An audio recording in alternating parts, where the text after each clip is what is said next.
And I walked into this pub in Africa with Scott and Sid, and it was an EDL pub. An EDL pub. I never had no racism problems, but this pub, and I go and sit, and they all started looking at me to think, and I had this England top on, and I thought,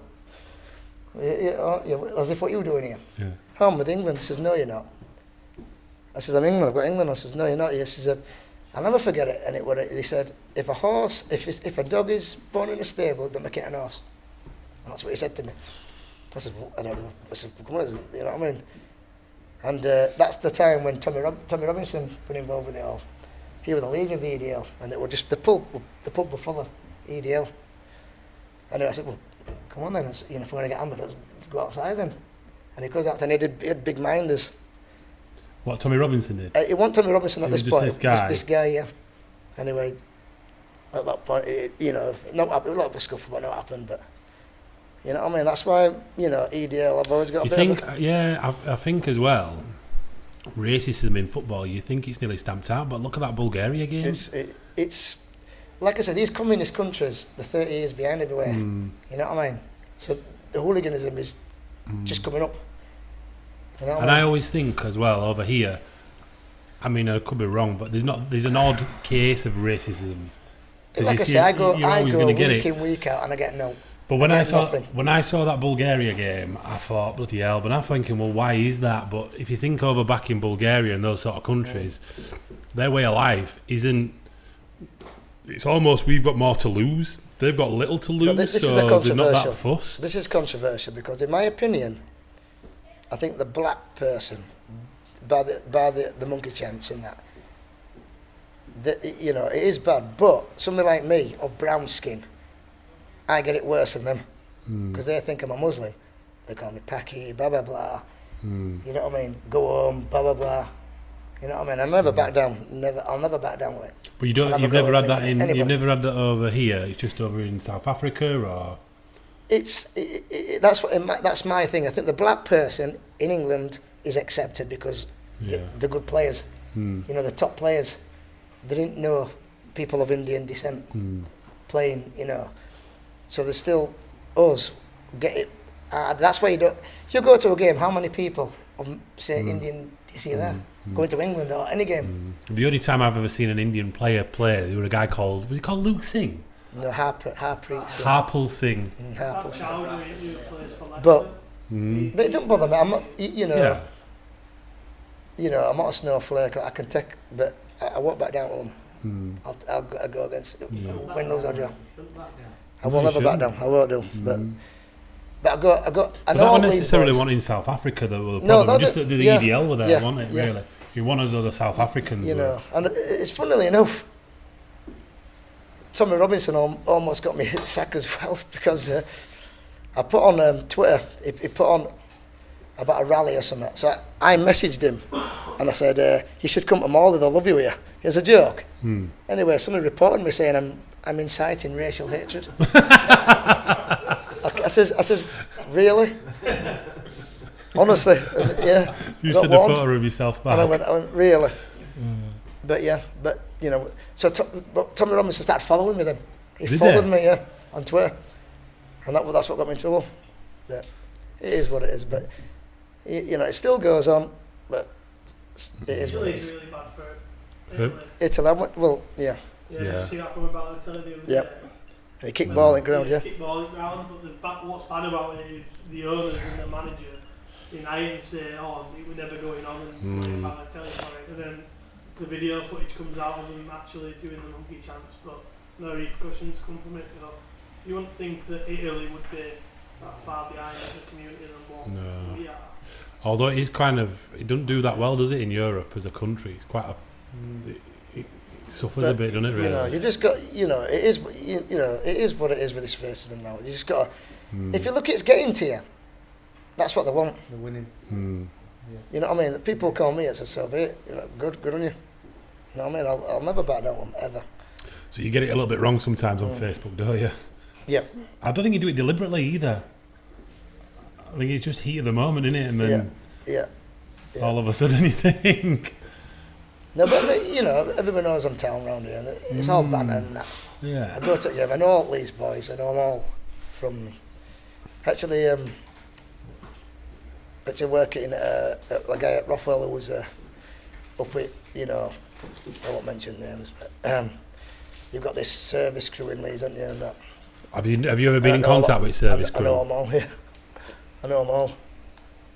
I got to England games, you see. I went to Brazil with a load of these service crew lads from Horsforth. They call themselves Orphus Youth, and they're very good, brilliant. Do you get much trouble at games now, or is it just not? CCTV now, it's all over. So why you'd want to do it, I don't know, because Does it you're all happen? going to get a knock on the door. Does it actually happen anymore? They organise it in these pubs, but the police are so on top now. Why do it? And you're going down, aren't you? You know what I mean? Yeah. Well, So, once you've got CCTV, that's it. It's all over.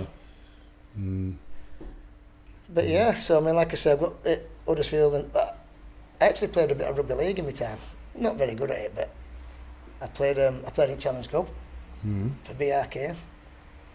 I mean, luckily they were a good side, and you know they carried me because I wasn't a rugby player. But played at Morley Rugby Union.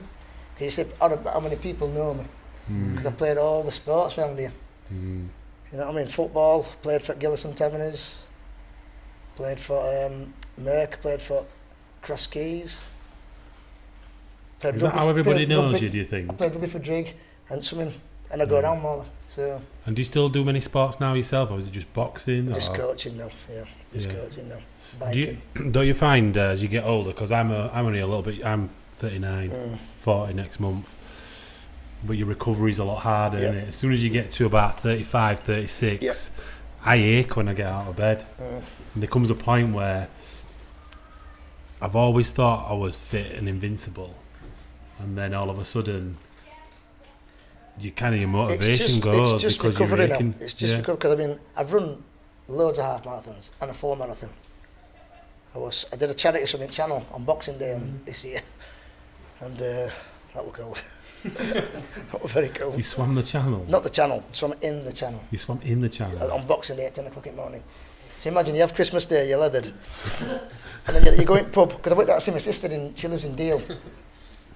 And this is what we're doing, this charity swim for who wants to do it? Nobody. Mark will do it. I'll do it.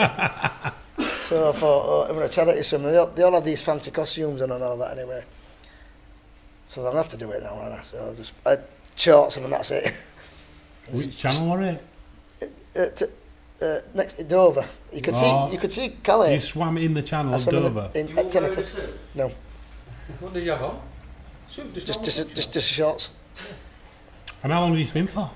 We had to go to this point and come back, but nobody else did it, just me. I've got pictures of it, but I did it for charity. You've got to do it for charity because unfortunately my mum and dad have died through cancer, and my mum's ashes are in the Channel. So once I said I'd do it, I had to do it. You know what I mean? And I did it.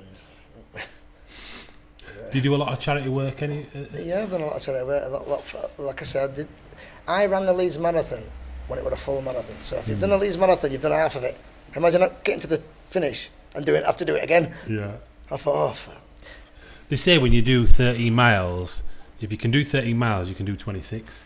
You got to train for it. Because you got to train for it. You can't run marathons. You can't just turn up and do it. No. You got to train for it. You got to do it step by step. Because I'll get on to what I'm doing now for a job, but you've got to train for it. You can't just do you can't just say, right, I'll do 26 miles in a week.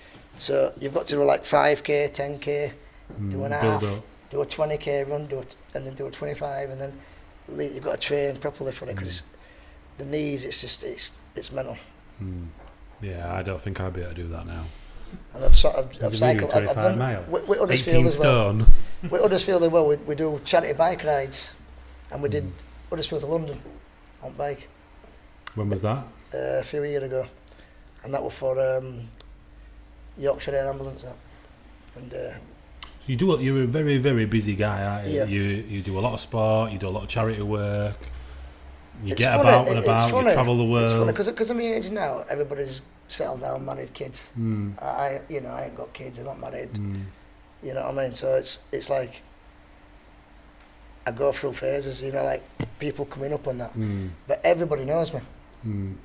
but I'm not close 100% to really anybody. But everybody knows me, if you know what I mean. Like going to Russia, it didn't faze me at all going on my own.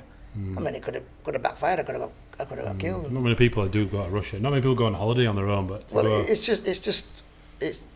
you know, I got a lot of boxing on my own. I mean, like I've gone round. I went to Los Angeles for a Fury fight, and I went with a guy over there from Morley. He's emigrated there. He was a DJ, Adam Sheridan. He was a big DJ in Leeds and that. Pretty, you know, we're all top DJs, and he lives there now. So I went there. But I had to go from Manchester to Germany, and Germany to Los Angeles. And have you been? Where was it now in Germany? This airport, and it was like a mile. The airport was phenomenal. massive. Was it Frankfurt? It could have been Frankfurt. But, and then we got to Los Angeles, and what a place that is. I mean, I've done Las Vegas for Atten and Mayweather. That you won't beat that for atmosphere. That was a few years ago. Yeah, a bit of Madison Square Garden, but that wasn't for a fight. I just had a look around Madison Square Garden. I went to Los Angeles and all that. What's it like over that way, Los Angeles? America's a different world. Is it? It's a different world. I've always one of my goals, working for this, doing my business, is that I'm able to travel. Yeah. And I've always fancied travelling America, doing the Midwest, and then go to the West Coast, East Coast. It was funny because I went to Los Angeles, and obviously my mate knows where he's going, Hollywood and all that. I says, I want to go to this wildcard gym, you know, Freddie Roach and all that. So we've rocked up at the Freddie Roach's gym and thinking, oh, there'll be all security guards. Where is it? It's here. It was just like a back street alley or something. I said, hey. So I says, where do you get up here? Then it was like some stairs and this back door. I thought, oh, here we go, we're going to get battered here. So we goes up and opens the door, and there's a ring there. You know, like, you see rocking, you see, it was like that. They're all training, and they all start looking at me and going, oh no.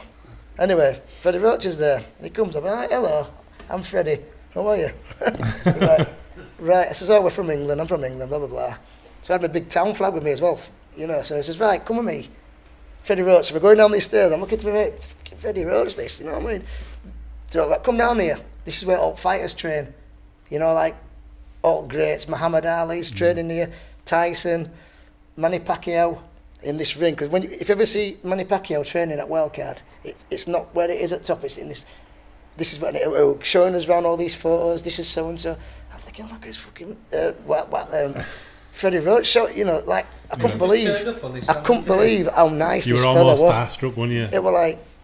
I says, here, Freddie, get out of this flag here. So I've got, I says, here, so we get in this ring, he stretches his flag out one side, I hold the other side, big town flag. I've got a picture of it here. Took a picture of this thing with Freddie Roach.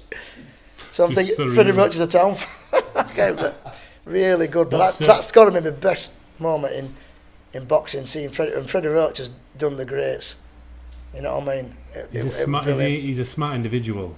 I mean, he's got Parkinson's now, so he always shakes a bit, but he's obviously got all his faculties like. But I couldn't believe how nice this man who's, you know, you think, oh, there'll be some arrogance, you know, you see him on telly and that, you know, all spouting and that.